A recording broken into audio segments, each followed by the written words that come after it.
আসসালামু আলাইকুম। কথা অনুযায়ী ডে 2 নিয়ে হাজির হয়েছি তোমাদের সামনে।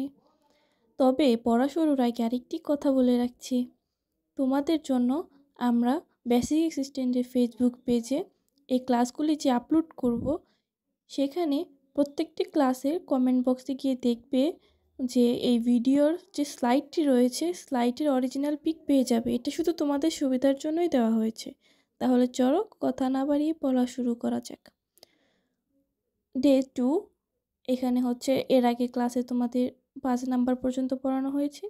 আজকে শুরু হবে 6 নাম্বারে রয়েছে পূর্বে রাষ্ট্রবিজ্ঞানকে কি বলা হতো? উত্তর রাষ্ট্রীয় দর্শন। 7 কাকে রাষ্ট্রদর্শনের জনক বলা হয়? উত্তর প্লেটোকে। 8 রাষ্ট্র শব্দটি কে প্রথম ব্যবহার করেন? উত্তর ইতালির দার্শনিক নিকোলো ম্যাকিয়াভেলি।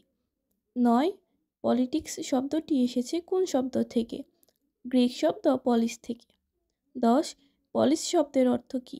উত্তর পলিস শব্দের অর্থ হলো সিটি স্টেট বা নগর রাষ্ট্র।